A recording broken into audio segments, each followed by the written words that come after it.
y'all. Funk from the front seat in the party. Live on the grind, TJ. You know how we bringing it hard today. My true funk soldier, my brother, Shyn Digg from DD is in the house. Well, we're going to start with Massachusetts. Everybody up top, clap your hands like this. New York City, I miss you, man. Clap your hands, snap your fingers, Long Island, Bayshore, my hometown. Staten Island, Charlotte, Queens.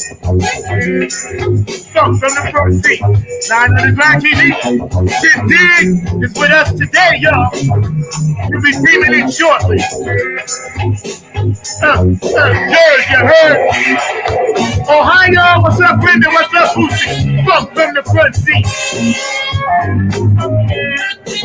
What's up, C? I love you, boo.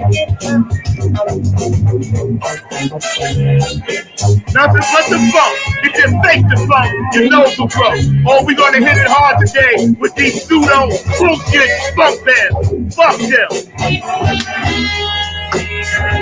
Pennsylvania, Philadelphia, what up? Georgia, Funkavinci, and Texas. I got you, bro. You'll be a guest host all the month of May. We doing the guest spot. So I can get out of here. Tony Cam, West Virginia. I'm proud of you, bro. I saw you on TV. Good Morning America. That's what's up. Good for you. Maryland, Baltimore, I got you. D-Funk Radio, Dave up in Detroit. Hold it down for me, brother. You may see me soon.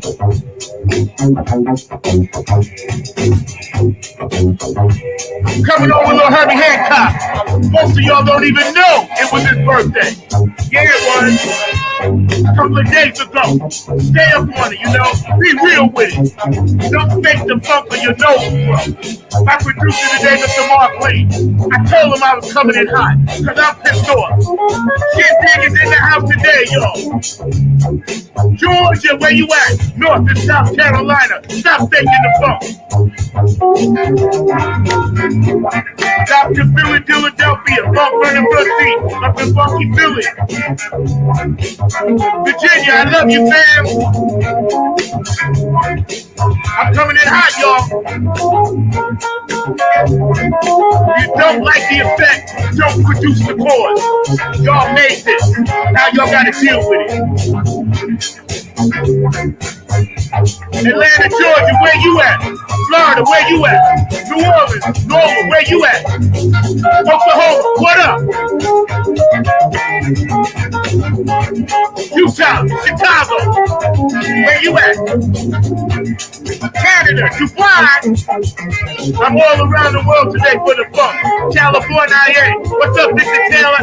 Loving your success out there, brother. I see you jamming. Good for you. Somebody love your shit out there. That's what's up. We support all Funketeers around the world. I'm a Club Funketeer ambassador, Boosie Patty Collins, y'all, the vice president.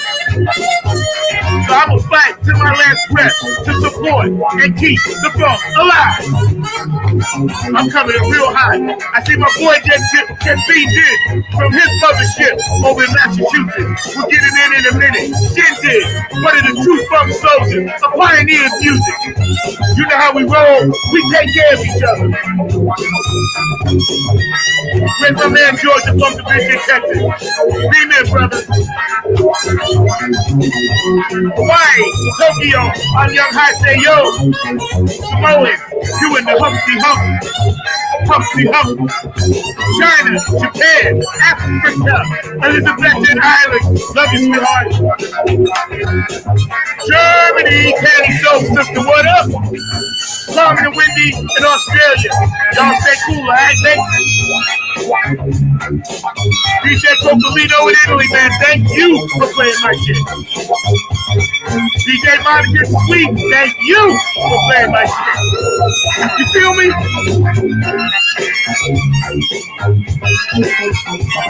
Ukraine. Damn it. Russia, what up? Colombia, Dominican Republic, Haiti, Jamaica, boom. Oh, I'm coming in hot, y'all. I told you. If you don't like your set, don't produce the board. My producer, Mr. Barkley, today, he may have to come over here and hold me down. What up, Shyn Digg? I see you back there. You in it? You in it? You in it? There you go. Woo! Herbie Hancock's birthday, y'all. So today, I want you to play some Herbie, all right? And I want you to play some Shyn Digg. Now, y'all check that out. Oh, yeah.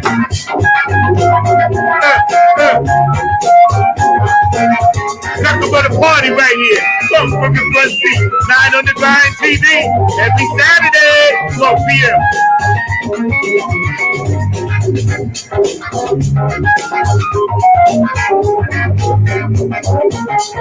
Peru, Iraq, Iran,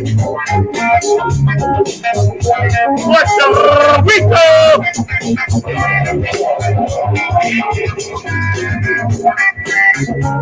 From the front seat, man, all around the world for the funk. We gonna hit you with the one and then, if you like, hit me again, because we love to funk you up. Y'all feeling me? Yeah, man. So check this out, right? We got a brother on today, man. Brother, he's a funk pioneer, man, from New York City, same streets, spill the same funk in the same mud with this brother, many, many years. I'm proud to say he's my family. I honor him, support everything that he does, because he's one of the true funk soldiers on the front line, staying true to his dreams, keeping the funk alive. And that's what this show is going to be about. Promoting his music, talking about his music, talking about his thing.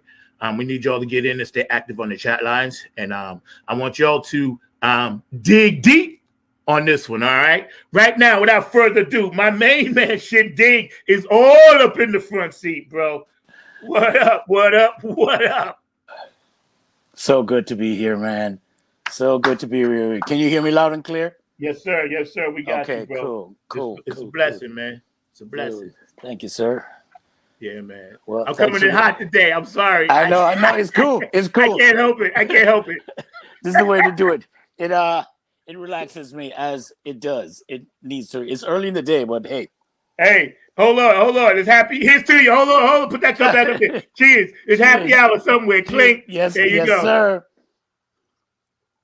So, man, how are you and your beautiful family doing? The family is good, thank God. Everybody's healthy, everybody's well. The kids get good report cards, and that is what's most important to me, that they're behaving themselves in school. They somewhat behave themselves at home, but, a little bit of 20th century upbringing with the 21st century, they can't get too loose. You know what I mean? You know, right? So I love it. I love it. There's no contact in our house, but there's definitely voices raised. Oh yeah, as it should be. And lines drawn. So it's a different way of upbringing from the way we were brought up, but nonetheless, I hear my father's voice in my head, and I pretty much exercise the same thing. And I think with your kids, communication, and that's probably even worse for them to sit down and hear you, convey a monologue to them about what is right and what is wrong, and to look me in the eye and make sure you're listening, and it's like being stored for millions of these kinds of talks, because it's not going to be said that I didn't communicate with you, and especially where my daughter is concerned, it's so important for me and her to have a great relationship, a close relationship. Amen. And, and that she doesn't feel like I've been distant or absent in any way. I mean, I've learned so much from women that I've had as friends, platonically or otherwise, and heard their stories. And I swore I want to be that father that connects with his daughter and is there for her and listens, yet brings her up to be a lady and to trust me. I want her to trust me, you know. And I don't believe in trying to exercise a whole bunch of control over her, but just enough that she knows that, listen, you cannot step over bounds with people, period. Yeah, that's right. You know, And I'm glad you said that because I think it's super important for men to be in their daughters' lives. it's so good. Right now, me and my daughters are not where we should be, but I know that's going to change soon. But Yeah. I respect that because we don't talk about this shit enough. You know what I'm Mm-hmm. saying? And Yeah. see, we got to look at the tribal aspect of how we're doing society again. Everybody wants to be an individual. Everybody wants to be Superman or Superwoman. Everybody wants to get Exactly. out there and think that they could do it all on their own. But the world was built with tribes.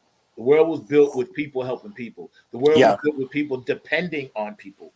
You Mm-hmm. know, and I think that being in your daughter's lives is noble, and kudos to you for being a real father and being a dad because that's important because they don't give us enough credit. So, bro, I salute you for that as I'll well. tell you, and I'll tell you something. I think what is good for me is that I had kids, later on in my life. So, but if I'd Same. had children when I was much younger, I wouldn't have had the head for it. I wouldn't know what to convey to them because I thought I knew, but I only knew the way I was brought up. And the chances are I would have um, exercised that, I would have passed that on. But I think after learning so much about myself through really close friends and witnessing a lot of behavior from people in New York, and not just specifically New York, but because New York just has an array of variables that you can just look like, say, you learn something from everyone, you know. So now I'm at a point in my life, or have been at a point in my life, where I think that I could bring something better to my kids than just somebody who's a recipient of his own upbringing. Yeah, yeah. You know? Yeah, and that makes a lot of sense because right now the opportunity to really embrace children are at an all-time high, whereas you and I weren't afforded that. And I Yep. think in some ways we missed out on the therapeutic part of understanding life, but we were ahead of the curve on the organic spiritual side. And, and Exactly. and and I think somehow we need to bridge the two because there's a place for therapeutics, but there's also a place for Mother Earth. There's a place for the crystals. There's a place Yes, for the sir. spirit, and a lot of these kids are missing that. That is why they don't value life because It's they're yeah. missing the spiritual side that says, "Hey, if I pull this trigger, I'm taking away a spirit." They don't see Yeah. the earth suit as a spirit. They Yeah. see it as some kind of piece of meat that Mm-hmm. just needs to be eliminated. If we could get these kids to understand there's a living soul spirit inside of Yeah. us, you're killing that. Mm-hmm. You're not necessarily killing the outer, but you're killing the spirit. Then we might be able to do something because I got two pet peeves: homelessness, well, three: homelessness and gun violence. Yeah. And my other one, Absolutely. of course, is the lack of funk. But Mm-hmm. when I hear these stories coming from you and a gentleman like you, and hear this, it does my heart good because I know, people will hear this, and if one person hears this and changes their ways, that's what's up. You know what I'm Yeah. saying? That's what's up. So, yo, It's man. So, yeah. oh, go ahead. I'm sorry. No, no, no. I was just going to say that, being able to experience the 20th century and then the kind of rapid or drastic change of the 21st century, it gives you a witness into what we were, uh, um, what we had to experience and what kids are exposed to today. Like my daughter wants a phone. She thinks that because her friends have one, she should have one, or she should dress a certain way. And I'm sure my son is going to follow suit. But my mentality is like, you have to show me that you can be responsible. You can be about character, dignity, integrity, because there are a lot of things out there waiting for you and you don't understand. And it is Amen. my job to prevent you. So I, as a father, I have no problem saying no. Sometimes it's hard, but sometimes it's like, no, this is not it. You're 11 years old, and you have to remind them that your environment may make you think that you're older, but you're not. Right across the board, you're 11 years old, and you're not getting a phone. Amen. You Good for know, you. till you can show me that you can handle responsibility. That if somebody says go to this page, you can say to yourself, no, I'm not supposed to go to that page because I shouldn't have to watch you all the time. So that's where I am at this It point. comes. It's a trust factor, and you're right. And you know what? As a parent, every parent is going to do it differently, but I applaud the old school parents. I tell you right Yeah, now, because I done seen what new school parents have done, and I'm like, you know what? Nothing against y'all, but y'all were babies yourself. Ain't no way yeah, in hell you can raise a child. That's yeah. why they're That's walking true. around with their pants down by the ankles, and you won't tell them to pull them up because you're scared of them. Exactly. And they're from a damaged era when crack Yeah, was yeah. across the board. And a lot of those kids are born out of that. And it's sad in a bigger picture. Yes, You that's know, right. That's right. it's the country's fault, Yes, it is. Yes, you it is. know, and they try to put it Absolutely. on the people, but it's like it's the country's It's fault. absolutely. Yep. It is the incessant targeting of a certain demographic that you just need to get up every day and say, let's figure out how we can take something from them that cuts at their spirit and cuts at their will and whittles it down because it's hard enough for a normal individual to get up and perform through the day. Imagine when you target somebody and just let them go outside their door and realize there's nothing here for you, That's right. or That's right. it's going to be a struggle, That's right. you know? And to top it off, the cultural aspects of the good, the music, the style, the swag, you're gonna steal that first on the way out the door while you kicking Yeah, them out. Step on. We're exactly. gonna take your shit first, and then we're gonna still fuck with you and step Yeah. on you. I'll tell Yep. you one little story before we go to another subject. Hey man, do your thing, I, bro. We got I, time.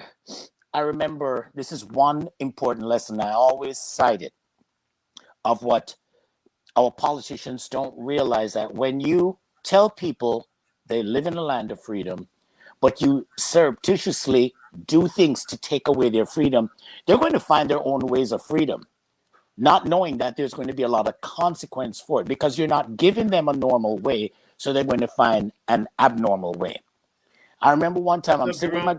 I'm sitting with my girlfriend um, in her apartment. We're watching, I don't know, Letterman or something, and her roommate comes in. Her roommate is crying. This is in New York, right? Immediately, oh my God, we're thinking she got robbed or something. She was whatever, something terrible happened to her, and we're like, what happened? And this is what she said to us. She said, every day I get, now this is from a woman's point of view, but this goes across the board. She said, every day I get up, I have to go out. And this was in the early 90s. So things were different. I'm walking down the street. I have construction workers, cat calling me and saying terrible things. And why don't I smile? And all these kind of things. And she said, I'm just sick of it. And what it translated to me is that this is what women go through, or I'm assuming they still do, but at once upon a time when this was so prevalent, before the talk of sexual harassment and everything, where guys would just mess with you Yeah, on the street, yeah. and That's right. and That's right. I realize that women get up with this fear of what am I going to have to go through? How do I have to dress that doesn't attract this kind of behavior? And it's like nothing could be done. And this is what women go through. And I realize that even as Black people don't realize that we get up, a lot of Black people, most Black people get up with a fear. Can I get through this day without some incident that is going to ruin my week or scar me for life?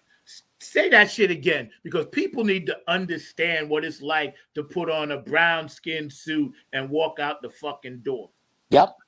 Is that they don't realize what Black people, I'm not saying people of color, Black people have to get up and think about, what do I have to go through today? Is somebody going to call me a name that is devastating? Is somebody going to is somebody going to show some kind of subtle way of not letting me do such and such? And then if you can't prove it, you still have to live with the possibility That's that right. it was, you know? It scars you. It's post-traumatic stress disorder from a whole nother point of view, in addition to the PTSD we have from COVID, the PTSD we have from civil rights, the PTSD we have from watching leaders getting slain, the same time watching homeless 10 people live over here under the bridge by the hundreds now. Yeah. It was 10 or 20, now it's by the hundreds, and I got LeBron James making $300 million to shoot a basketball. Yeah. What the hell's going on? And the thing is that with the invention of the cell phone, which personally, and I think a lot of my close friends do, we think that that's the black man's gift, because it has witnessed so many things that could have gone another way. That's right. You know, That's and right. people have a tendency to think that this is the first, that this all is recent. This has been going on forever, consistently. And when you didn't have cameras, let's think about how many stories were turned inside out. You know, it's yeah, man. This is where we are. It's funny because this business that we're in, and today we're hanging with Shyn Digg, man, my good friend, my funk brother, true funk soldier, going to tell it exactly like it is, because we speak the truth on the show, Funk Fun and Front Seat. Yes, my sir. Great producer back there, Mr. Mark Lee. We're coming up on almost a year, 3 years rather. May will be our 3-year anniversary. We're going to tell you a little bit about that later, but you know, he's a great producer, and Mark's going to jump in because I know he wants a piece of this subject later on. But when it comes down to what you just said about you know, how we have to get out into the world, it is hard enough. And then it's twice as hard when you got to always look over your shoulder. You don't know when, but like Chris Rock said in this thing, I know racism is coming somewhere today. I don't know how I'm going to see it. I don't know how I'm going to feel it, but I know that shit is coming. And then it fucks with you. It really does. See, now translating this to where we are in the music game, I view funk as the black people of music. Absolutely. I'm serious. It's like, I see every day, bro, and I'm going to let you dig deep on this. I see so much out here. I have some serious decisions to make at the end of this season. But go ahead, bro. Go ahead, man. Well, you know, it's the first thing that comes to my first impression of it is that we're going through, or we have been going through, a serious musical depression, akin to what happened in the late 20s and 30s, but for musicians. In all the time that I've been playing music, I never felt, I probably could only cite maybe twice where a club owner wanted to enthusiastically pay us because we were good. Other times, always trying to cut corners.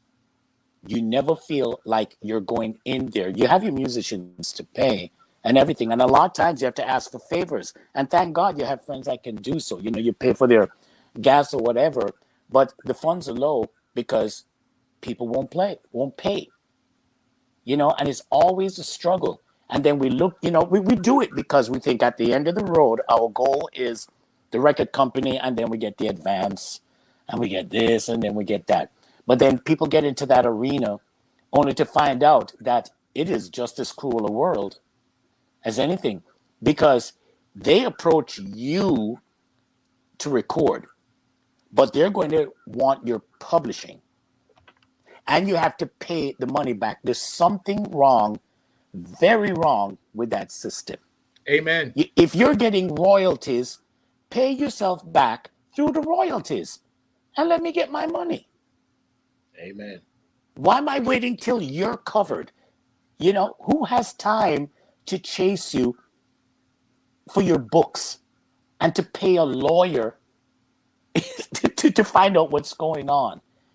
It seems like it could just be a really simple transaction. All right, you want 50% of my royalties? Fine. That means that your costs for the studio, you're getting back from your royalties. Music that we created, or collaboratively, however you want to call it. But if you're getting part of what I'm earning, then that's where you take just as long to get paid back as I do. but you should not be getting my publishing, and my publishing has to go to you to pay off expenses that, you understand what I mean? It comes down to the master tapes and everything. There's something wrong with Yeah. the delivery of or the, you know. And the amount of and again, we're hanging out with Shyn Digg, man, of Dig Deep. We're gonna be talking about this new track coming up, as well as we're kicking it here about some serious facts about the game, life, and everything else. It's organic. Please stay active on the chat line. All you guys out there, thank you so much for your comments. Keep them coming in because that adds to the conversation. My producer, Mr. Markley, back there, he's gonna be with us in a little bit too. But the thing is, when we look at as independent artists that are fighting that system, that very same system that is set up to rob us, they make it so you get robbed on that side, then you're going to turn around and get robbed. Because if you're not down with the Live Nations and the iHearts and all this other bullshit that has taken control completely and soaked up and bought out every venue in the name of funk and not have any funk bands on the show, you have committed a heinous act against the universe, and you should be punished to the full maximum, however the universe is going to punish you. You should be able to go deaf, because you should not be allowed to listen to any music if you're not letting the real music get through. And this is the problem we all have to deal with as independent artists. And then we try to fight that wall through Warner Brothers, whoever, whatever major record companies, and you're going to get jerked there too. They are, and funk, forget about it. It's like, forget it. So they have set this thing up to where either they just want no representation of talent at all, and just click, click, click, click, click, click, click, click. Or they're killing it off slowly because they realize the new school of musician, I call them athlete, can't do it.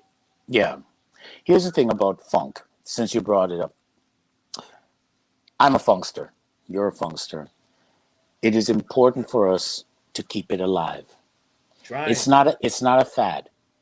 It's a style. Yes. It's a style that had social commentary through it.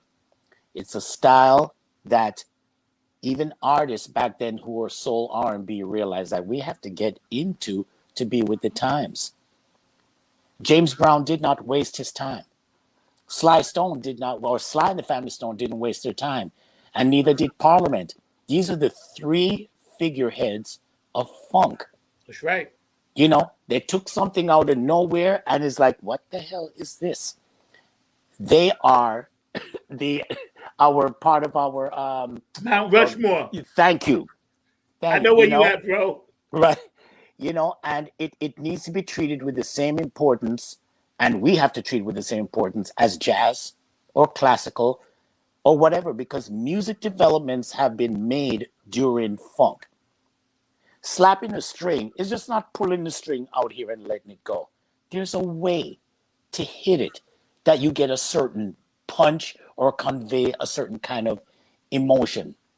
It's not splatula, splatula, splatula. And Bootsy will show you that.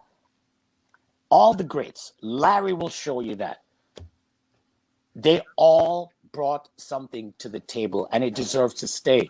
Now, what I think will cause funk to remain alive is the content.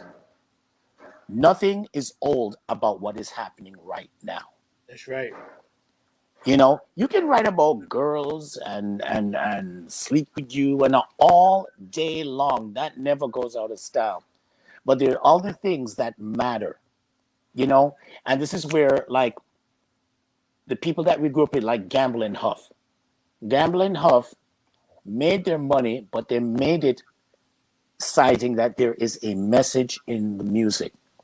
And that just wasn't a marketing thing. It really was key.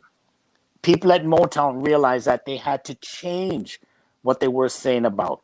Ball of Confusion is still relevant to this day. That song is dope, man. I love it. I'm gonna put it in my set soon. I'm telling you, it's content, and I think we've become really frivolous and superficial about the things, whether we think that that's a way to get where we need to go, but we cannot be afraid to write like the Smokey Robinsons or the Dylans or the Laura Neros, or, I cite the 60s of social commentary as one of the best decades to come out and say, this is wrong. And this is what we are fighting for. And you are, and we're going to continue on this subject. We're hanging out with Shyn Digg today, Funk from the Front Seat, 9 on the Grind TV. You are absolutely right, because I feel the exact same way. I feel as an artist, I have a voice.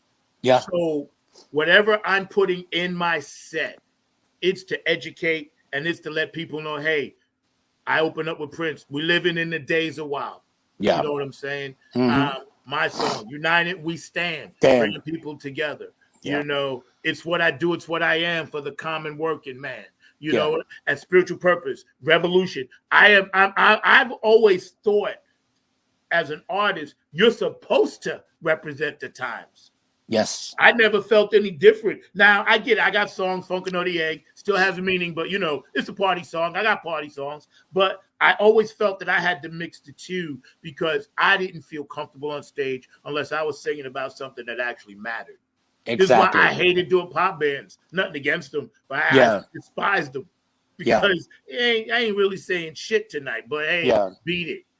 Michael Jackson, love Mike, but if you're not doing his deep shit, then what's the point?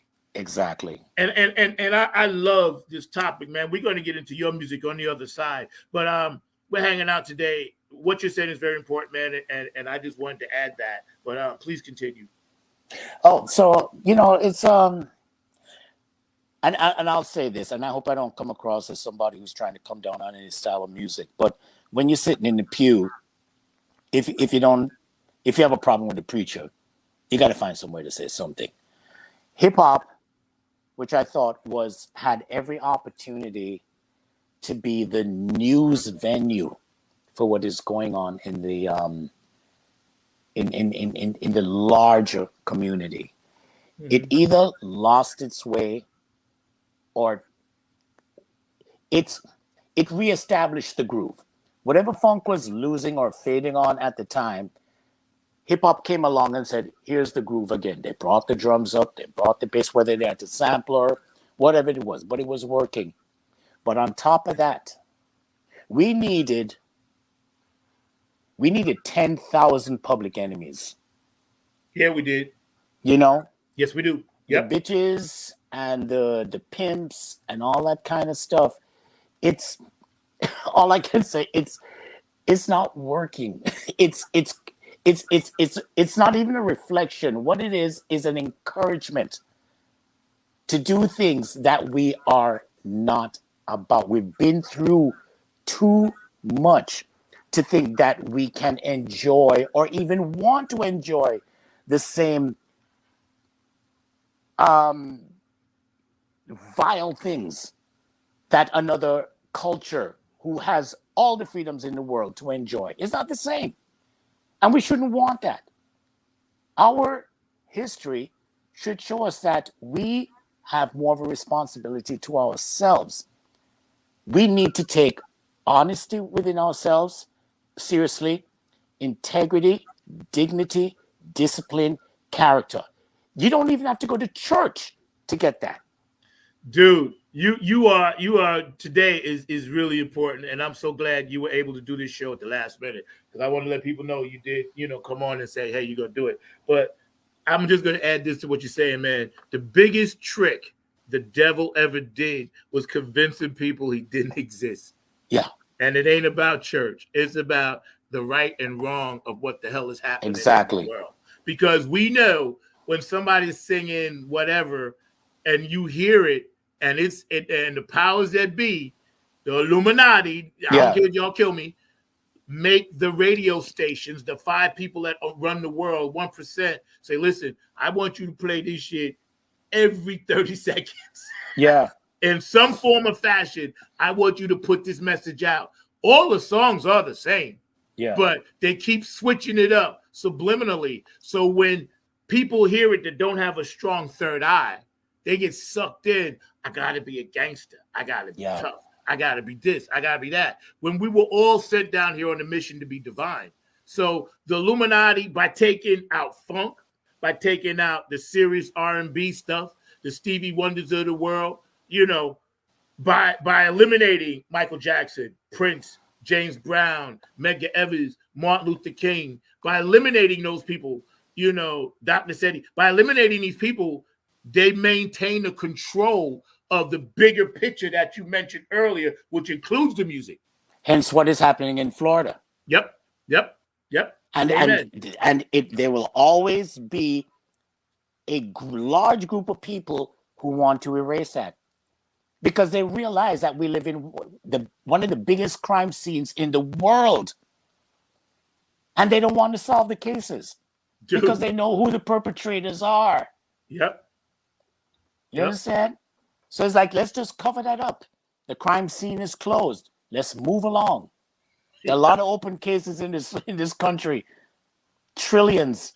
Dude. And we have to see the importance in our own history. And our music and art has a lot to do with it. Amen. People don't realize that, listen, your voice, you don't have to be part of a large group of people marching down the street. The Dixie Chicks wrote something that the government shut them down. Shut them down, didn't they? And they're white girls. Yeah. So you have to think, does my music matter to me enough to be shut down because I'm saying something that is beneficial for the country? I'm just not spewing stuff or coming out there with my own thoughts that we are actually saying. I can't get a meeting with you at the White House or whatever, but I have my own little office. That's right. I got a voice. Send it out there, and like they say in a lot of things, if you don't like it, then turn it off.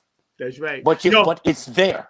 Hold that thought, because I wanted to give a shout out to Janet. Hello, Elizabeth, to say hi. How you doing, Elizabeth in Ireland? Dawn, how you doing, sweetie? I hope you feel better. Hope your surgery went well. And my man Curtis Wilcox, his art is right up there in the corner. He did my logo, Funk from the Front Seat. I love you, bro. Time for you to get back on so we can finish our talk. Because this 2023, with what we're trying to get through to people about our messages, about our gifts from the stars, about this music thing. Thank God brothers like Shyn Digg is in the house, because I'm going to help you fight this fight. Sometimes I almost feel like giving up, but then when I have somebody like you, I'm like, okay, if you're still in the trenches, I'll still stay in the trenches with you, no matter how fucked up it is. I'll stay in there with you. So I appreciate you for that. And the Tony Cams of the world, and, all the people that support what I do down this way, Oak City Music Collective, of course, but man, I'm telling you, this battle. And I was just telling Mark this morning. I said, bro, I got to think about shit come the end of the season, because the battle is a mental stress that I'm getting too old to handle. You know what I'm saying? And I just pray that whatever's going to happen, it happens soon, because it's really difficult. Mark, we got Keith ready. I love to hear my main man, Keith Jackson. Stay with us on the other side. Shyn Digg's coming back, and we're going to really get into his music. Y'all going to get a chance to hear it. We ready, Mark?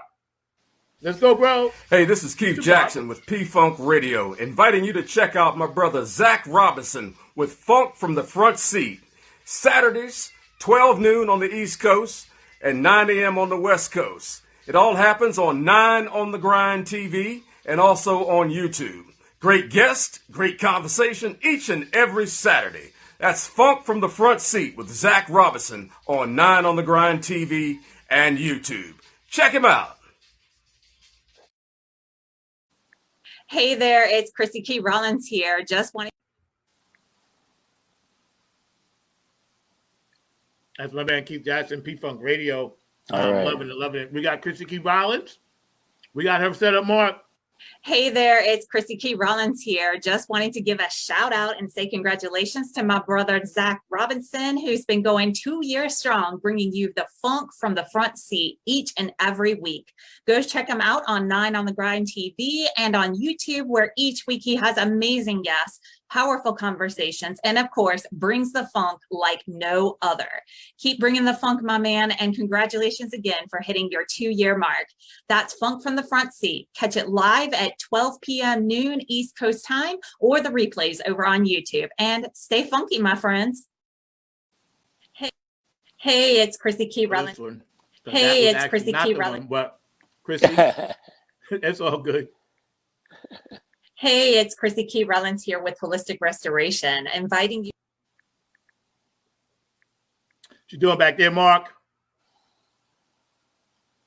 Hey, it's Chrissy Key Rollins here with Holistic Restoration, inviting you to check out Zach Robinson with Funk in the Front Seat. He drops new episodes every Saturday at noon on the East Coast time, and replays are posted for whenever you miss a live stream. You can find him on 9 on the Grind TV and also on YouTube, and get ready for the funk because he brings it every week along with hot topics, amazing guests, and great conversations. Again, that's Zach Robinson with Funk from the Front Seat on 9 on the Grind TV and YouTube. Go check them out.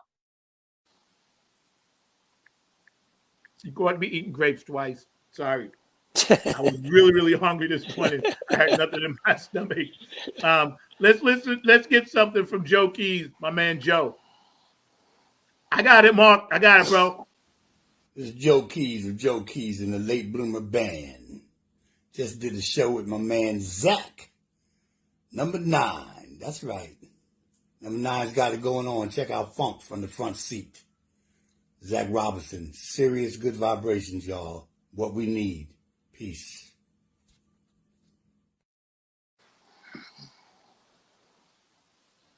He is doing some great things up at the festival coming up. I think in May up in Baltimore somewhere, man. So y'all check that out, man. It's going to be huge show. You know, if I'm not gigging, I'm gonna actually try to get up there and support that brother. But also JTRP. P-Funk Radio, thank you guys for always playing our music. We support you. Gabe Gonzalez, Larry Funkster Jones, Bootsy and Patty, of course, up in Ohio. And Brenda, I love you. I'm going to make sure I call you today, Brenda. HJ Entertainment and K&N Jams and Oak City Music Collective. Love you guys. Tony Cam and the Funk All-Stars.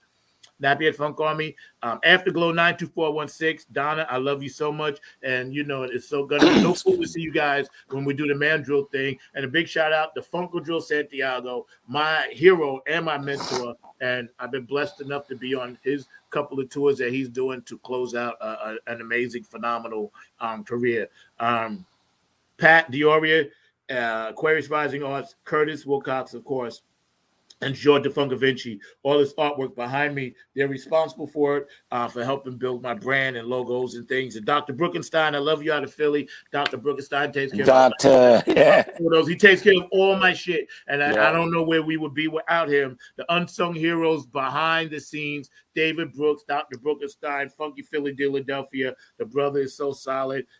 If he bleeds, I bleed. DJ Coccolino, thank you in Italy. Elizabeth, thank you in Ireland. And DJ Monica, thank you in Sweden.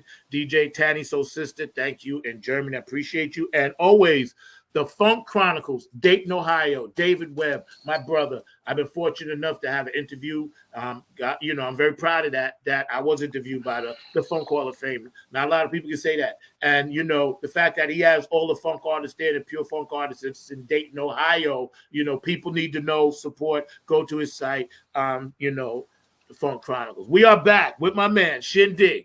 Yes, sir. Whew, dig deep, man. So the name of this new track and the inspiration for it. Yeah. Kind of like when there's nothing else to say. You know, it's just there's just nothing else to say sometimes, you know. And it is what it is. What was the thing though about this song is that what was most important about was who did it, because the song was more geared towards someone who could take their voice and treat it as an instrument and really solo. And that's why I want to bring up a dear friend of mine. We have been friends for probably a little over 15 years. I have so much respect for this woman. I mean, she is truly one of the best. I can easily and safely say this. She's one of the best vocalists in the world. There's nothing shortchanged about her. And her name is Alkebulan, Alkebulan. She's one of the most phenomenal vocalists on it. And I thank God every day that she sang on it. You know, obviously, Na Na Na doesn't show off any strength. But when it comes around to the solo and her doing her thing. That's what I wanted.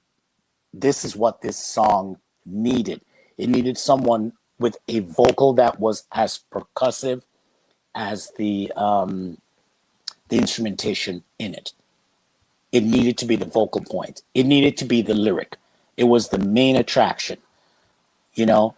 And obviously, it's a dance song and everything, but you know, na na na, as she's, it could be like, you know, na na na na na, you know. And I don't want to give away too much of her life, but she has come to a point in her life where the last 3-4 years or beyond, an uncomfortable period for her has come to an end, and she's successful. She fought the good fight, and whatever was coming at her, pow, pow, pow, swatted it. You know, she cried, she laughed, she did all these things, but she kept her music central. People like that, people like that with me, we're like forever friends. Even if we don't see each other, you're in here. And she has worked with me before. We've done things together. You know, we played gigs together. And when I first asked her to do it and I sent her the track, she immediately called me back and said, I'm doing it. So whatever she was busy with, she put it down and she did 4 passes for me. And I went and dropped it in. And I listened to the song because she's singing. You know, there are a lot of my friends like Jerome, who's on I think with us or has commented. I love Jerome's voice. I love his voice. I love his spirit. And he has performed a lot of things. And part of the great thing about listening to your own material is hearing the different people come in. You know, it's like, oh my God, it's just a treasure to hear them. And I'm just so thankful that they're a part of it. Yeah. You know, and I have all the musicians that I've worked with over here. Another friend of mine, Tara Reynolds, is a brilliant violinist and songwriter. And again, she's on my material, and I am thankful. You know, it's like it would be great if Verdine White or Philip Bailey sang on my material. I would have the same reaction, but it's not even that less important. That's These right. these people that I play with who are in my community, they're my heroes. They Yeah, are man. fantastic. And not being signed is not a a measurement of their Right. greatness, That's right. you know. And I the one thing I loved about living in New York is feeling like I was a big part.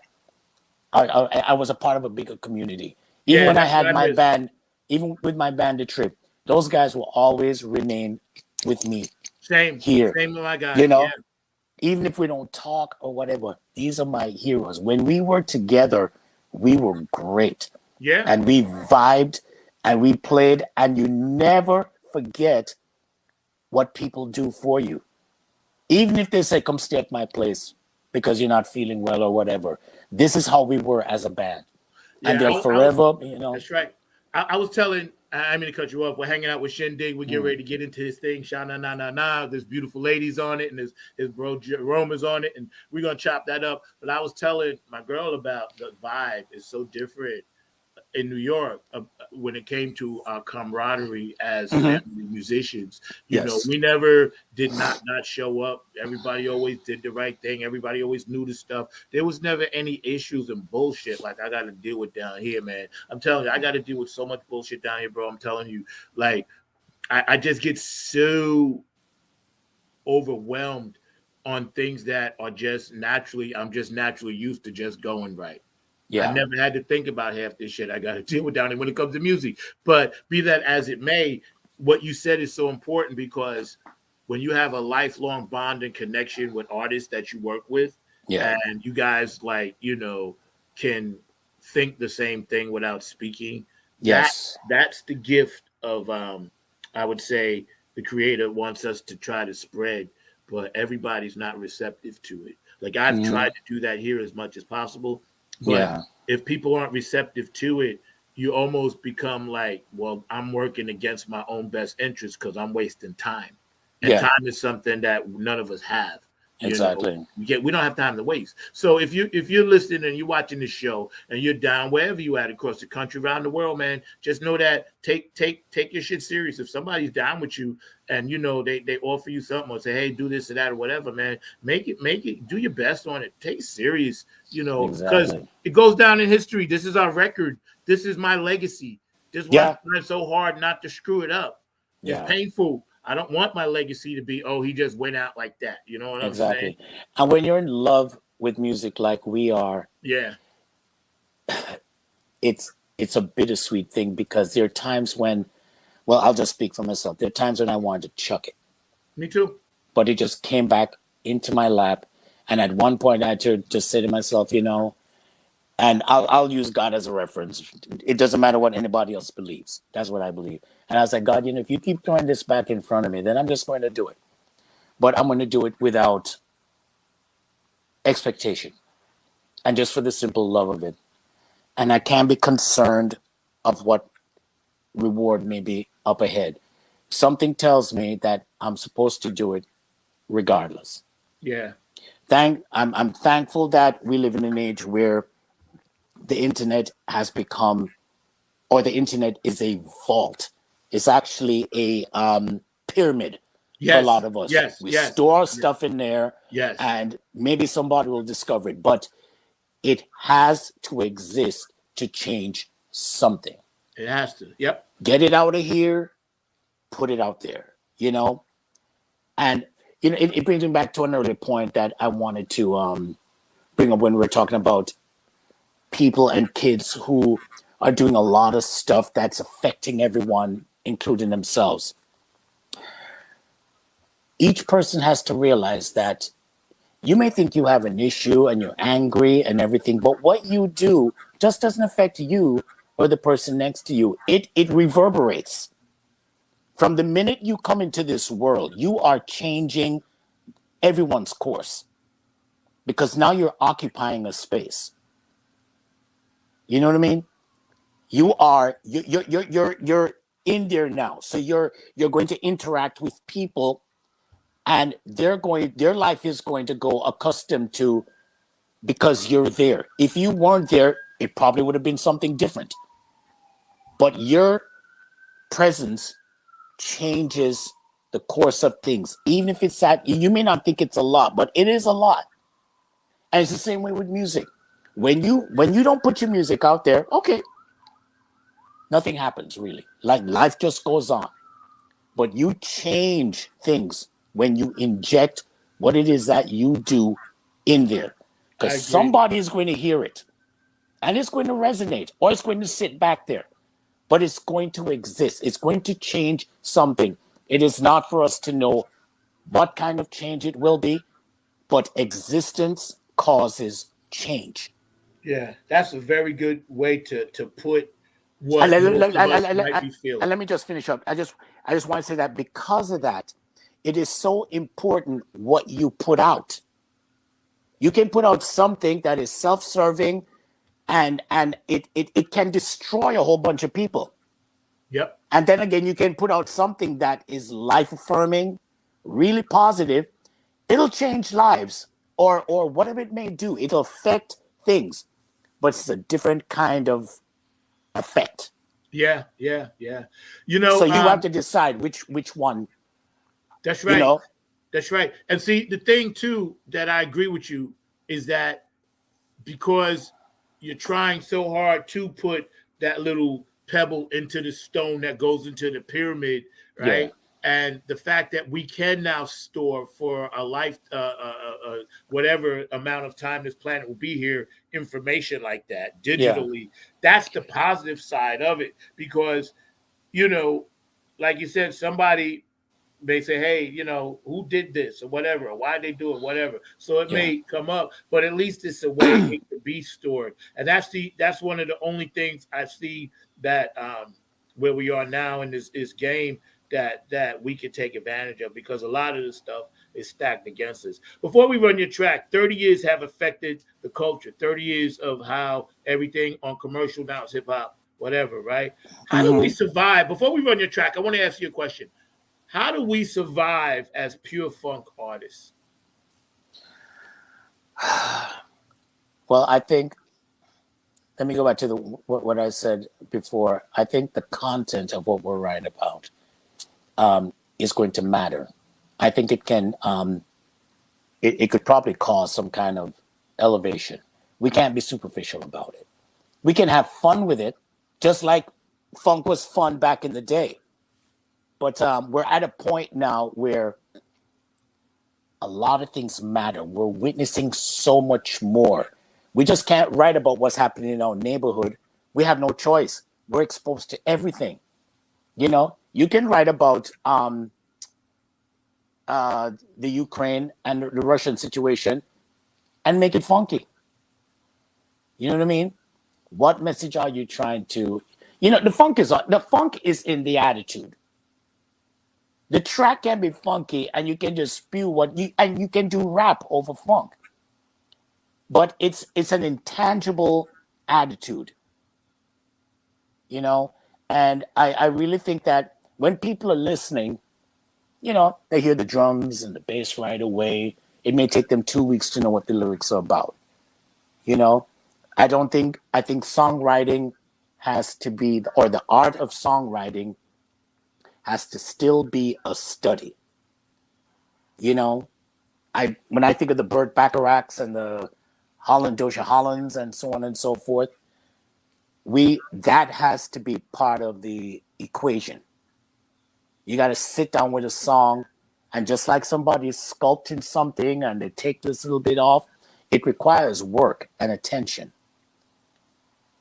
And the song needs to be built, because once you put it out there, it's like a comedian. When a comedian tells a joke, he's expecting people to laugh. He has to be that sure. And I think it's the same thing with us as musicians. We have to be sure. And that's how much we have to know our craft. Yeah. You know? But I think content has a lot to do with it. Yeah. I think you're absolutely right. And I think being a conscious artist like you, like myself, like people we know, it really is a double-edged sword, because when people come to a live show and experience a live show experience, they're getting a once in a lifetime opportunity, that particular venue, to see that live show and get that live experience, right? Yeah. And some of us are able to translate that and put it into our music. That's not easy to do, you know.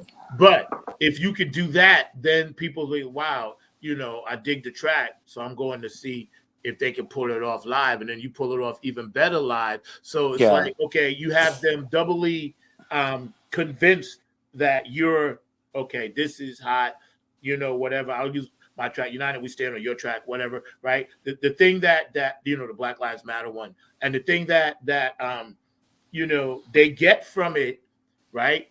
They carry that for the rest of their life, memorable experiences. The part that is screwed up is that, how do we monetize and make sure they remember whose shoulders, and I wrote this down specifically to say, whose shoulders are they standing on? Right. You know, like we know in our music, you'll hear Sly, Hendrix, P-Funk, Bootsy, you know, the Gap Band. You'll hear all the influences. So when you hear our music, you automatically know Mother's Finest, whose shoulders we're standing on. Yeah. These kids don't realize, if it wasn't for us bridging that gap over the past 25, 30 years, when it was going somewhere and then it stopped, and then all of the underground shit came through, and that was us. Yeah. In every city, Chicago, New York, California, wherever you was, that 25, 30 years, yo, you were standing on my shoulders. You were standing on your shoulders. So when do we get that credit to say, hey, we kept this thing alive. Now y'all going to grab it and package funk a different kind of way and put it out there, throw it out there to the world and market it like it's something new. Yo, we was doing this shit for 25 years. Hello? Exactly. Well, here's the thing. I thought of another answer to your question. We just got to keep doing it. You know, we got to give up the funk. We can't give up on the funk. We just got to keep That's it a good way to going. Put it. Can't give up on the funk. I like that. And just hope that it's somehow, because, I mean, things can change. Before maybe 1968 or 67, when Jimi Hendrix and Sly, and there was something happening in society that couldn't be ignored.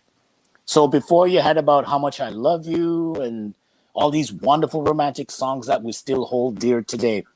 But somebody realized that I can't sing that anymore. They're beating people up in the streets. And then everybody felt a responsibility to do it. It had to start with one person, but then it spread.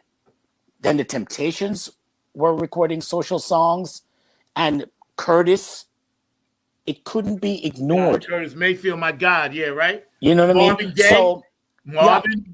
So all we can, Stevie, oh my God, Sly with There's a Riot Going On. You can feel that record. You can feel it. You don't even have to hear it. You can feel it. You know what I mean? It's about that energy. Yeah. So it's like where we're going. I think this is where content comes in. If it starts with one thing and somebody's going to catch on and say, yeah, you know what? I need to write about that too. I mean, it happened with hip hop, but unfortunately it got thwarted quickly. Yeah, by West Coast hip hop. And it became a money well. And they said, listen, just keep putting out murder, rape, bitches, and hoes, and let's make a fortune. You know what I'm saying? Yep. What we have to be is, should that happen in funk? Because funk is just as important as hip hop. It just didn't last as long, as far as popularity.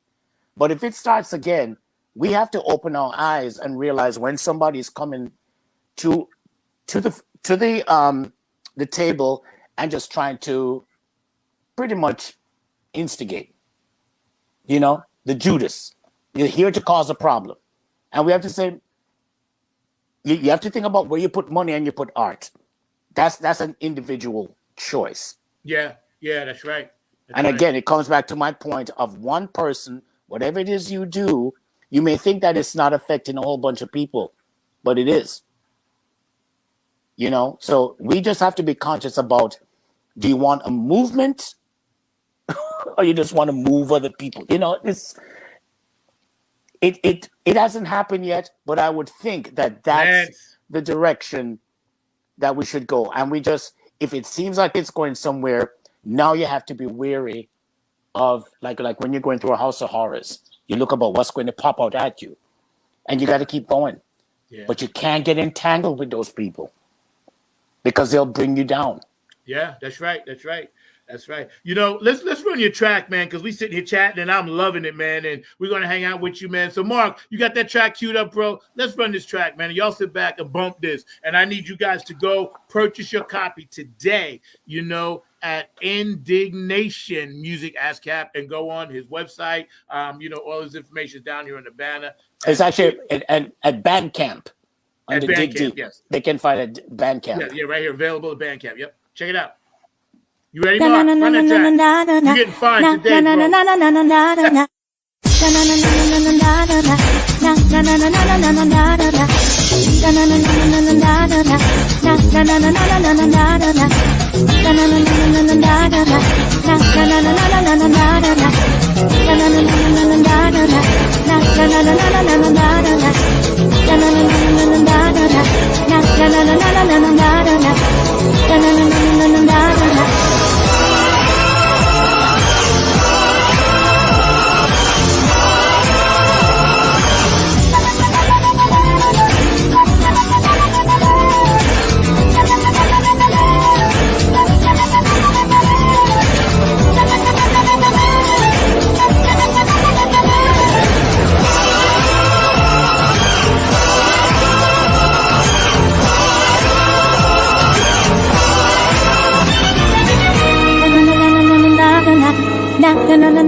it up,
Heard it. Funk from the front seat. Yo, that shit's gonna make motherfuckers get some elbow room. I'm gonna tell you right now. That shit make me want to push motherfuckers out the way. Listen, before we go any further, I want to list all the people who played. Oh, please do, by all means. Some of these people came across and just said, don't worry about it. I'm doing it. So my dear friend Shyn Dixon plays drums and percussion. Tom Swafford is on strings. Entrified McLeod is a man playing the organ solo. Entrified. Love him. Dear friend of mine, Alicia Vida Ortiz, background vocals. Daniel Sadonik plays congas, timbales. Want to give a shout out to him. My wife, who has taken up trumpet for 2 years, played trumpet on there and did some background vocals. John Franzosa, another friend of mine, played flute and saxophones. Lizette Aguilera did background vocals, a family friend. Jessica Flores, her wife, did background vocals. And my kids did noises, and so Ruby and Joaquin. I want to give a shout out to them. I did bass, guitars, keyboards, whatever else I could do. And last but certainly not least, the amazing, the incomparable, the great, the magnificent, the fantabulous Alkebulan on lead vocals, who just comes through. You know, these musicians, what I love about musicians like her and others, they sound committed because they are committed. I don't like sidemen or side people, you know, because it comes across. I like people who are into the music. You can hear it. Even in discussions, like you and me, I know you're all about music, Zach. You know, I would come to you and ask you to do something, and I know I would get it full-fledged. And that's what is so important in the music, is to feel that everyone is there, centered, present, and into the music. So I'm forever grateful to just these people as well. And put it this way, anyone who has known me in my life musically, I'm thanking you. Let's just put it that way. Yeah. You know, when I heard you sent me this track, right? You know, I think at the beginning of the week, and I put it on, right? I put on my headphones late at night because usually my day is so hectic. I can't get really a chance to really hear anything until 1, 2 o'clock in the morning, right? And you know, I think the amount of hold on, something's messing with me here. Seriously. Hold on 1 second.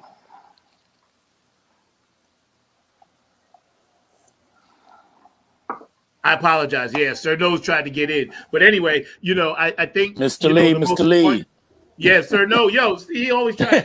But the most important thing that I was listening to the track late at night, it made me want to get up and dance and get in it. That's why I said I need some elbow room. Right. And see, another thing I was going to tell you, I know you and your music, and you always leave a little dig deep calling card in there.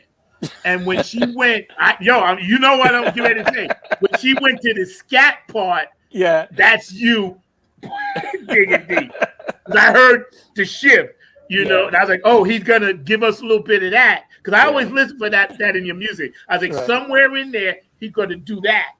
And when you do that, that's when I know you're digging deep, bro. Let me tell you, you're such an inspiration, and I'm mesmerized a lot of times when I hear your music. And Mr. Markley, my producer, I hope you got everybody muted over there. Because there's got folks over here trying to do drum classes and everything like that. So we got all kinds of things happening at the. Hey, I'm going to have to get folks to come over here and do some stuff over here at some point. But I did have some young drummers that were trying to get their drums on with their djembes and some of the other drums that they've got going, but they don't seem to be playing right now. And all in that space. But I had a question for both of you and Shyn Digg. And it's based well, first of all, how you doing, Mr. Lee? I'm doing good. Glad to see you in the house. Glad to see your conversation and all in that space. But the question I had for both of you was, I was studying some history, and part of the history of blues had a similar storyline to the funk music, meaning that it was loved by a lot of folks, was supported by a lot of folks. The music industry got in there, kind of corrupted it and kind of took it away and everything. And then what kind of rebirthed the blues music was something called the folk revival. It was the folk revival kind of thing that happened in the 40s and 50s and definitely in the 60s, and that kind of rebirth and interest in blues. So my question is, because I know that there are some people, including some people in this room that we're talking about that are involved in this, is that what funk music needs? Does it need a revival tour and all in that space? Because I know there's some people in this room that have thought about that notion, but we can give it a rebirth. I'd love to hear your thoughts about that. Let me say this. What we definitely need are more shows like what Mr. Robertson and you have. We need a lot more shows that are funk centered. That's the subject matter. Like the way Mr. Marcellus keeps jazz alive. That's what we need to do. I was going to say something else. I forgot my point. But that's one of the first things. I forgot my point, but that's what I wanted. It'll come back to me. But we need shows like Zach's show, on your show to just keep the. Oh, I know what I wanted to say. The very same way when I remember I went to one of the first Black Rock Coalition meetings, and it was up in Harlem, and seeing the Black Rock Coalition made me realize the absence of blacks in the scene. How peppered it was. Eventually, it eventually kind of spread out. You know what I mean? And you got more in contact. But I think it's the same thing with funk. That if it builds some kind of really honest collective, it'll spread out and it can have a rebirth. Yeah. But it has to be a constant conversation just out of love. Whether it's talking about Verdine White, the way he vibrates on bass, just is as important as James Jamerson dropping down to the third to come back up, or the way Freddie Stone plays. I wanted to make a mural. I remember this is my. I haven't done it. I've been meaning to do it for like 15 years, but I wanted to make a mural of just funk guitarists. Funk guitarists. I see so many times when it comes to guitarists, they're white. That's not their fault, but it's who is the producer of that, that something put together. And Thomas McClary, Al McKay, Johnny Graham. These are guitarists who are just as important as any guitarist, and they're funk guitarists. and we need to collect them and put them together. The tons of horn players that we've had in funk, you know. Tony Maiden comes to mind too. Tony Maiden, my boy, Chaka Khan, all that shit. You know, there's Andre Fisher on drums. They're all so important. You know. Yeah. No doubt. I think. But okay. I just want to. Did I answer your question? No, that definitely answered the question. Everything. The other thing that both you and I was going to answer the question, Mark. Yes. Thank you.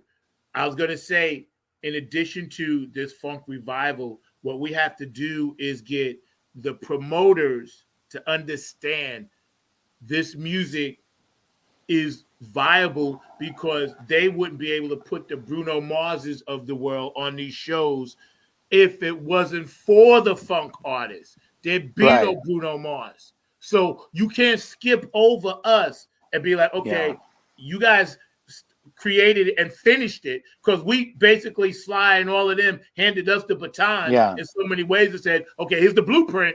Like Bootsy and Georgia say, here's the blueprint. Now y'all go do it. But then you can't skip over motherfuckers that was still doing the same shit for 25 years, and now you're going to repackage it. This is why I always get vexed, because don't repackage me some shit and then tell me it's new shit. Don't do that, because now you insulted my intelligence. You know what I'm saying? So if you want to say, hey, this is just what we're going to do, fine. But don't try to disguise it and make it what it ain't, because we all know what it ain't, and we all know what it is. And the tape don't lie. You know what I'm saying? Well, you know, to your point, and I think this is what I was trying to say, I think I answered your question, is that there are people like Bruno Mars and his producer, Mark Ronson. They're people that will dip into the funk and dip out and still be popular because they can. And those of us who have to stay here because we want to be here are not successful, you know, because it gets forgotten. So, you know, whether it's a Casey and the Sunshine Band or Wild Cherry or whatever. And that's why I'm saying that shows like yours and the conversation about funk is what will keep it going. Well, thank you, sir. And I'm using the Black Rock Coalition as something that has lasted long and has kept rock at the fore from a Black perspective because they existed and because they kept the conversation going. To the point now where they just brought into the not the Smithsonian or the African American Museum. Yeah. You know, so it's going to take some time, but the road has to be filled with just pit stops of conversations about funk, just gathering and just talking about it, you know? Yeah. And of course, you guys are really blowing up the chat line. I appreciate it. Tony May and Lance Dandridge, thank you. Jerome, thank you for comments. Dr. Brookenstein, thank you for comments. Gary Scheider, of course. Prince, you know, rhythm guitars.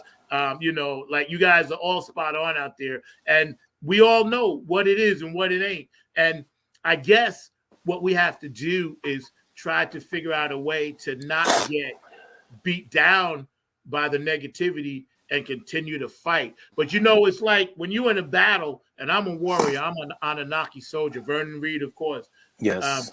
You know, I'm a hybrid. So when you're in a battle, you still need supplies. No matter how much of a fight you can fight, how much energy you have, how much good material of funk in the funk war you have to perform, how good your band is, whatever. You still need supplies. And what I mean by that is you need funding. You know, the biggest thing that always I always ask for when it comes to funding is rehearsal time. Yeah. Most people don't realize you don't rehearse for free. So you have to spend just as much on rehearsal as you do to put on a show. Yeah, exactly. And people forget that. They think bands just show up and poof, it's magic. No, there's rehearsal time to go. They that's all they see. They buy the ticket, they go in, oh, they're there. No, motherfucker, we've been shedding for 2 months, trying to scrape up pennies to pay for rehearsal time. Yeah. And this is the thing that separates, you know, when you mentioned Mark Ronson, Bruno Mars, they have access to that. Yeah. They're no better or worse than we are, but they just have access. So what I'm saying is stop cutting off the access to independent artists. Give us the same access and you'll get an even better show because we had helped invent the shit and we know how to do it better. Exactly. You know? I feel like we're in the Negro leagues. They knew the Negro baseball players were better, but they didn't want to let them in. Yeah. They didn't want to let him in. Satchel Paige was throwing 100 miles an hour. Josh Gibson hitting balls out of Yankee Stadium and still couldn't get in the major leagues. You know what I'm saying? And that's how I always feel like about funk. I always feel like, well, damn, you know I exist. You hear it. I hear the music on commercials. Y'all are playing the shit. P-Funk Radio. Y'all know all about it. Y'all walk down the street singing Flashlight, but yet you won't let me in. You know what I mean? Yeah. It's crazy, man. It's crazy. Mark, that was an excellent question. I'm going to give you one last question for Shyn Digg, and we got 10 minutes, and then we get ready to get up out the front seat and go pay some bills. Yeah, I got to pay some bills as well and run some errands myself. But the other thing that both you and Zach mentioned earlier, and I'd love to hear your thoughts about it, and this could probably be a whole music lesson, but I am a big fan of scat and that kind of sound and everything. Yeah. So I'm just wondering if you could just share a little bit for those that are listening that aren't as aware of the scat music sound, what that meant to your own musical journey. Because I, like I said, come from a jazz house in the sense that my parents had a jazz station. So I love scat, but not everybody knows what Al Jarreau and others were doing. But I'd love to hear your thoughts on it. You want to go first, Mr. Robeson? Well, I was just going to say, if you go back to Cab Calloway, you go back to Louis Armstrong, you go back to, the early scat cats, they were the ones, you know, and then it became what it became when Al Jarreau got a hold to it. And we all know what the hell he did with it. And don't forget Bobby McFerrin as well. These people, they carried on the invention that Louis Armstrong and them invented. Because they said, listen, we was running out of words for this jazz stuff, so we just had to make stuff up. Dizzy Gillespie said that. He said, man, I just started making stuff up. And then it became scat, But as the torch was passed to Al Jarreau and McFerrin and some of the other beautiful people like this lovely lady that does it and all the people that's doing it, that's the motion that has to keep it alive. And that's what we have to try to do with funk. And that's why I'm glad you put that on your music, because you infused something that started in the 20s and still made it relevant today. That's what makes you a genius when it comes to the music you make. So I'm just answering the question like I hear it. Yeah. Well, I think scatting to me is fearlessness. It's hearing beyond your neighborhood. It really is for people who are not contained. Like a lot of musicians, let's say just for instance, coming up with melodies. There's a normal tendency to stay within a comfort range. So somebody might go, da, da, da, da, da, da, da, da, da, da, and they'll sing that whole thing from the minor third to the minor 7. And they'll stay there through the whole song. And it'll sound original, even if they change a key. It may sound different to the common crowd. Now, if they go beyond the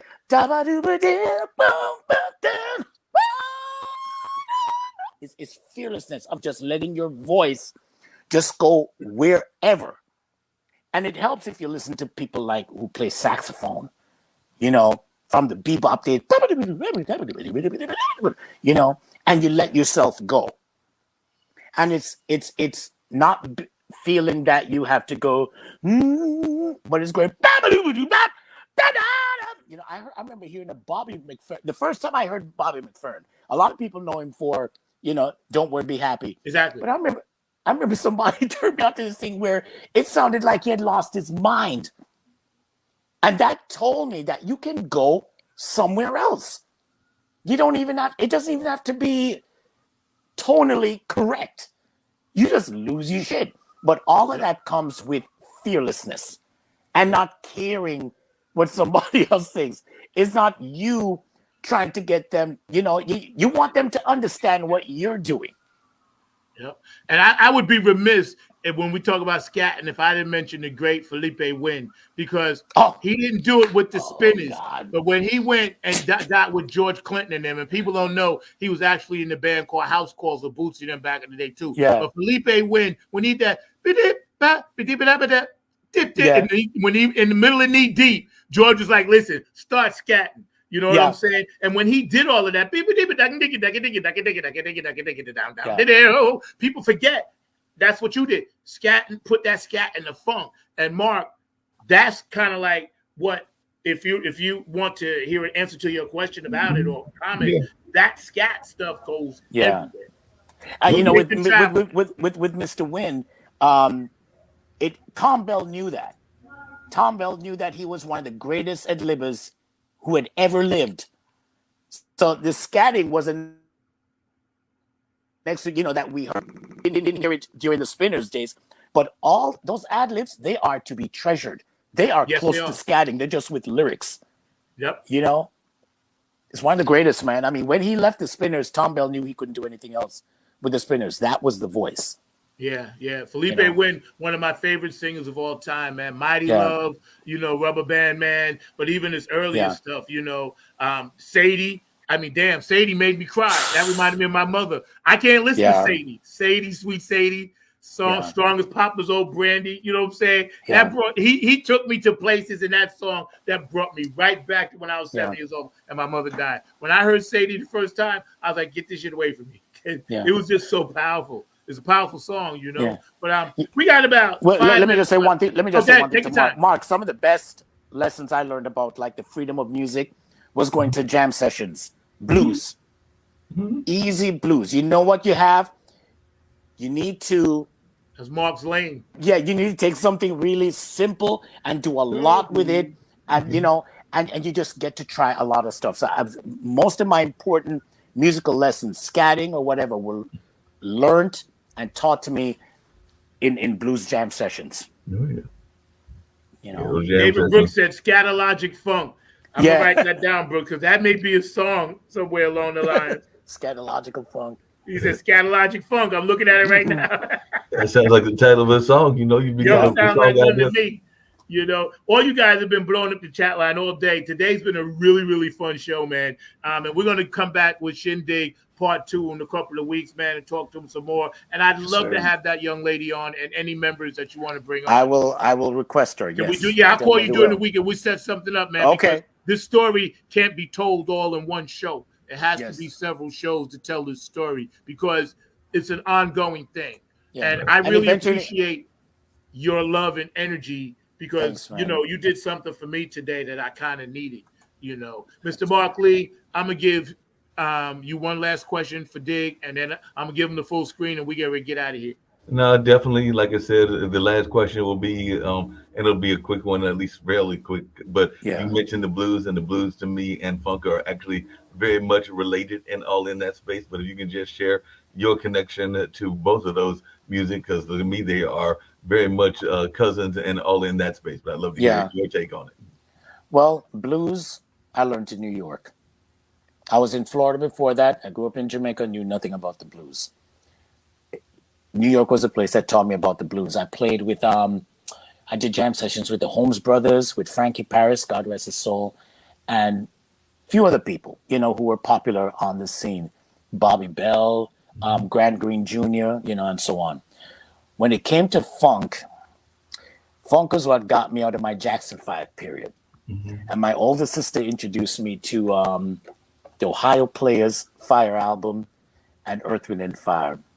And then a friend of mine, Danny Brown, at the time introduced me. He had an amazingly large record collection, and he had Graham Central Station, Parliament, Commodores, and I was hooked. And then a mentor of mine, this is what happened. I'll do this really quickly. This is almost like a Joe Jackson moment. Danny and I are at his house, listening to the records. Danny takes out his older brother's bass for me to play. His brother's name is Glenn Browning. Glenn comes home extra early and catches us. Curses out Danny, and then really asks me what I can do. Now, I'd never really played bass before. I imagined playing it because I played classical guitar. I was a fan of Jermaine Jackson. So I thought that I could just play. I knew nothing about it. He said, improvise something. I didn't know what to do. And then he started showing me what the bass was actually doing. Like, you know, what was playing the top notes, which I thought was probably the guitar. But I saw that bass was doing so much more than I thought. Yeah. And then another popular musician who went to the Jamaica School of Music, as well as I did, older cat, by the name of Mikey Chung, who played with, played with a lot of the Peter Tosh, Burning Spear, and so forth. And he showed me how to slap. And that's how I got into funk. And I never left it.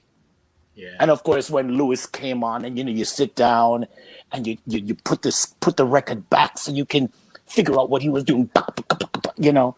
And that's Lewis was my guy, because since I was a drummer, yeah. I played upright bass first in school, but I didn't really want to play it.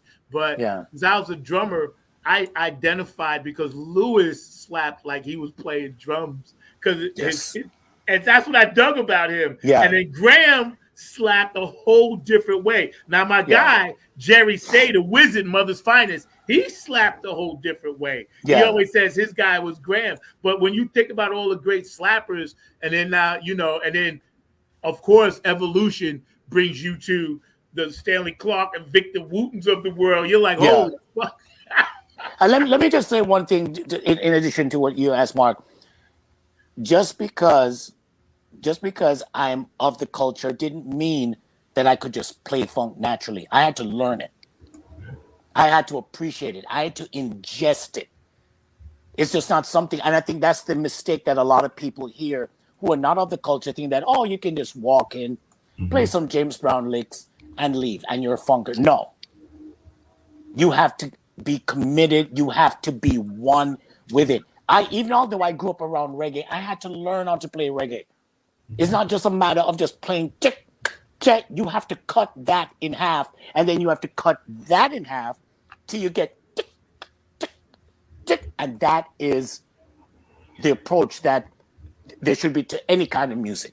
No, I know we're winding down, Zach, and everything, but I think that's the mistake that some musicians make, even in what I call message music, because you can't necessarily sing about the gang lifestyle if you haven't actually been part of the gang lifestyle. Exactly. There's a lot of folks that are trying to, if I can borrow the phrase, they're faking the funk.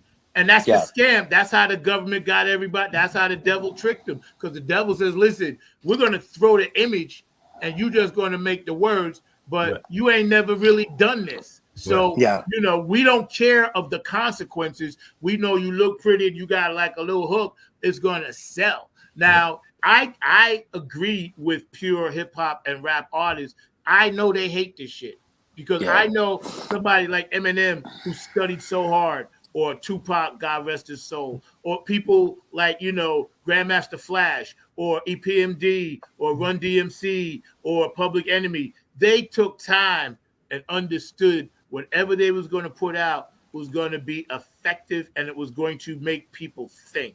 And the music that's out there now, it just makes people like be fucking stupid.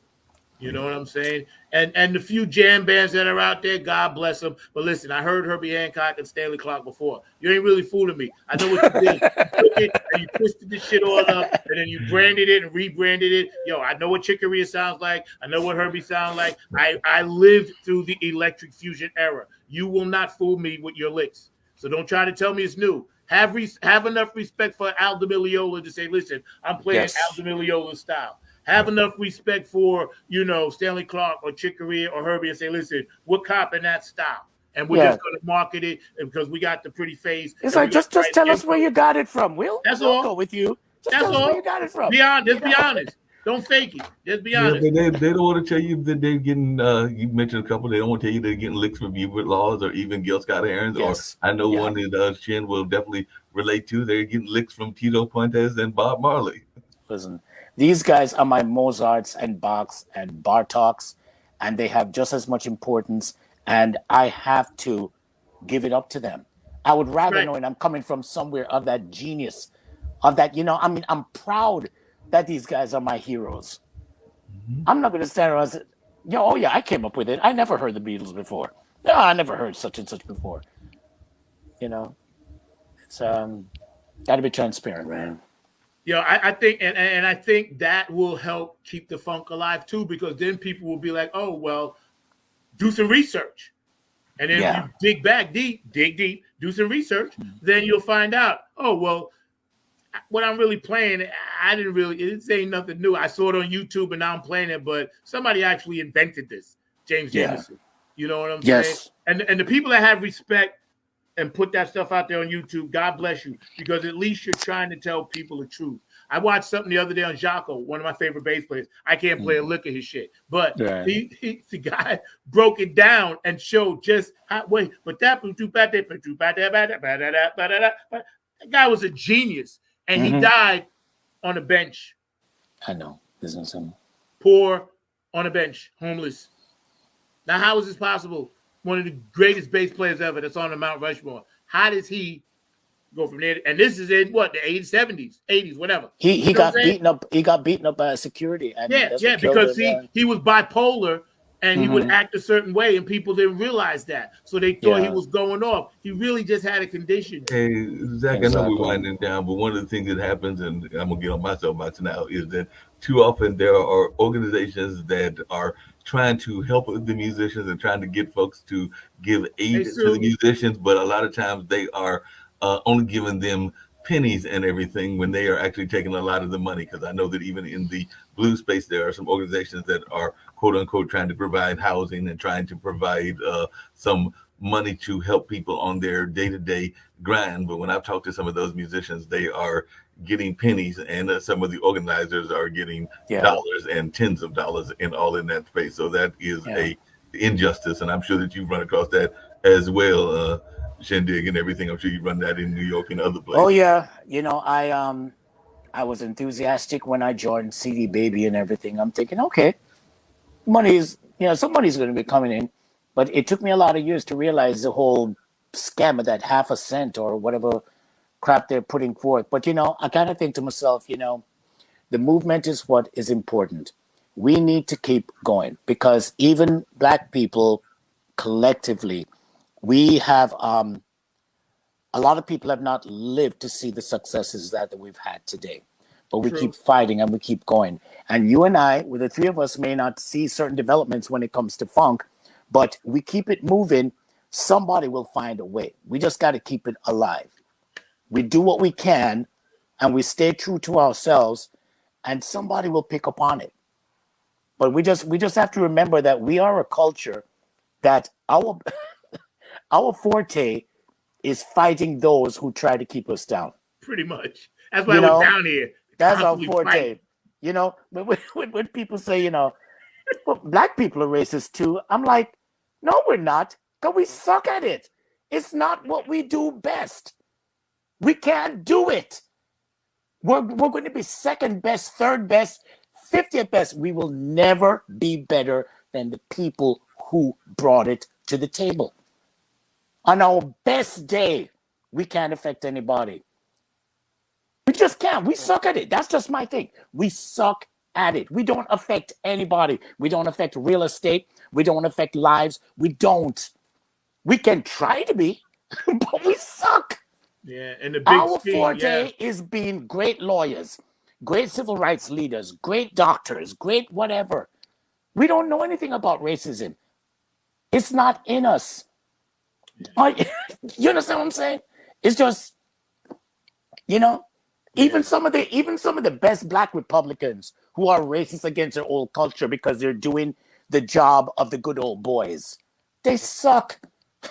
They'll never be as good as Lindsey Graham. They'll never be good as Mitch McConnell. They'll never be good as David Duke. Which is why Tim Scott will never be president, because he tried to put his name into the race, but he's not going to be president. He sucks. Who is that? Him. Tim Scott, the Republican from South Carolina. He's trying to put his name. He's got an exploratory committee that's actually looking at him being the president. So he's actually looking at that, but he's the senator. This whole political climate that's coming up, we're going to have some shows about that. But I can't even fathom what the fuck is going to happen. We should be happy that we suck at racism. Pretty much. We suck. We suck at it. We're not good at it. So that whole statement of Blacks can be racist too? No. No. Because we're racist within our own culture to each other. That's the problem. You know what I'm saying? We suck right across the board. It's just we there's nothing that we've done where racism is concerned where we've been successful. Now, have we fought for civil rights? Have we changed laws? Have we brought people to justice? Have we elevated teams and broken barriers and become the president? That's what we do. Yeah, definitely. That's what we do. Haven't we become too busy? And this goes to another hour conversation. No, go ahead. Haven't we been too busy being crabs in the barrel? I know that sometimes when I talk to Zach, that's what we talk about. Is there too many folks that is true. Enjoying being the folks pulling people down versus helping lift them up and everything. So but you know something, we'll work that out. If we can't work it out, another generation will work it out. If that generation does it, we have always seen things a bit more clearly as the decades or centuries have gone on. So whatever we're not able to achieve, trust me, our kids will do it.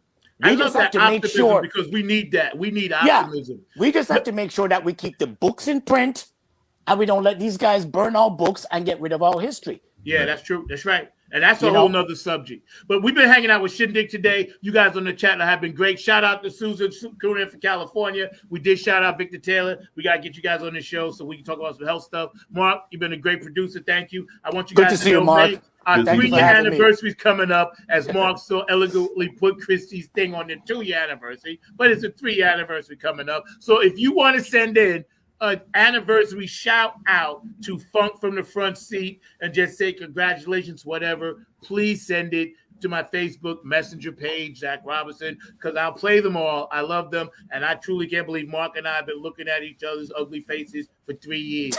So that's an amazing feat unto itself. I don't fucking know how the fuck that happened, but it did. Mark, I've been seeing the beard. You've been seeing this ugly puss. You've been seeing me come on bitching and moaning about shit. 3 years. In May. In a row, but I'm down for another 3 years if we can pull it off. I'm down too, but you know what? I'm gonna have to make my thing over here like animated because I'm tired, bro. You know, I'm gonna have to do what they call it, the meta. I'm gonna do the meta thing. But anyway, Shyn, I'm gonna give you the last word. Yes, Mark, sir. thank you. I'm gonna drop you up. Let's get ready to close out. We give my man the last word. I'm gonna jump out and man.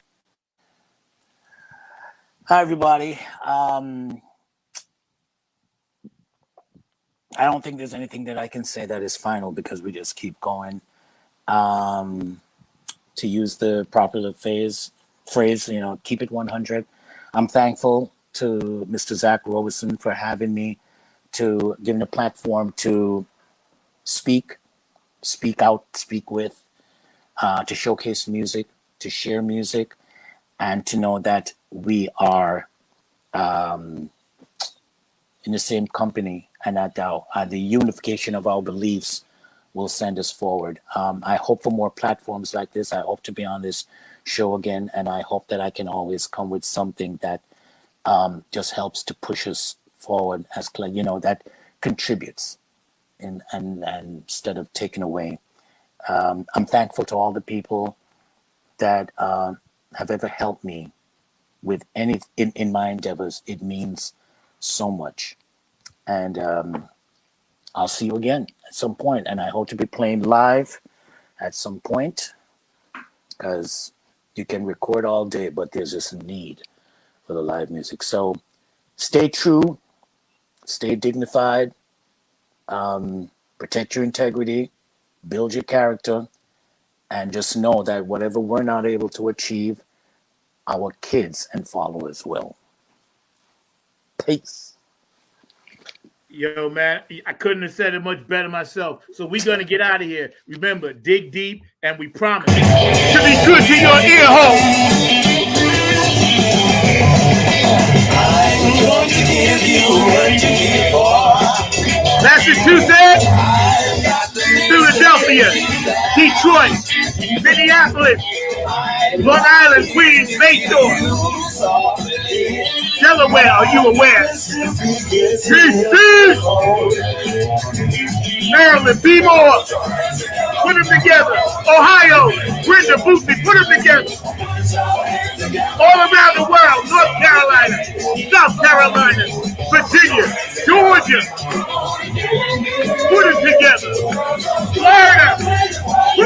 of Louisiana. Let's get free.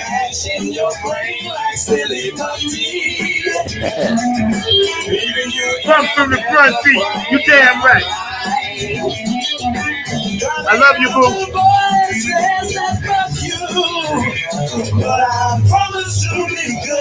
The real funk.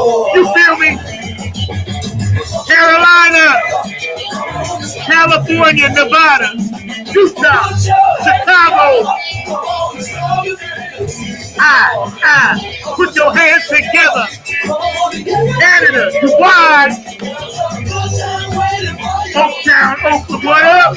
LA, what up? Hawaii, Samoan, you in the humpty hump. Tokyo, Anyang, Haseyo, Japan, Germany, Ukraine, we got you. Russia, come on now.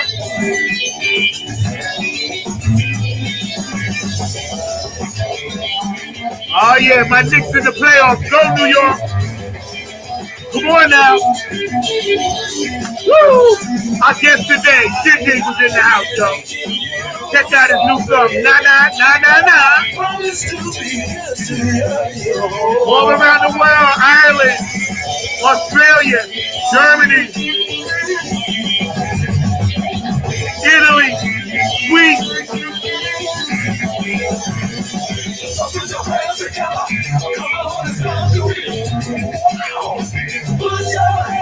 Put them together, y'all. Funk from the front seat at the point.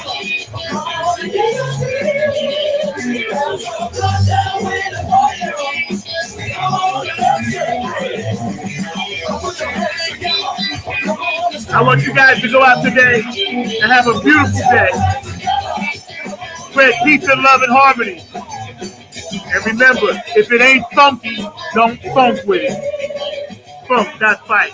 Funk from the front seat. United we stand. Our guest today, Shyn Digg, was in the house, man. Love this brother. He's going to be back. Part 2 of this interview very, very soon. And he's going to be bringing some more funketeers with him. So y'all just keep that in mind. Y'all know the deal. Y'all know what time it is. Funk from the front seat, 9 on the Grind TV, every Saturday, 12 p.m. Eastern Standard Time. And at the end of the month, I got some beautiful young kids coming on, and they're going to come on and talk a little bit about some gaming stuff. In May is our anniversary. We're going to try to do some different things and switch it up with some guest hosts. So, stay tuned, and we're going to try to hang in there as long as we can. We're in year 3, so that's beautiful. I'll see y'all next time. So let's ride out, Mark. Let's get out of here. Mark flew the coop on me. But it's He did. But you know what? This is why when you're the pilot, you also have control of the ship. So I'll see y'all next time. Dig, I'll see you up, brother. All right, brother. Thank you so much. Peace.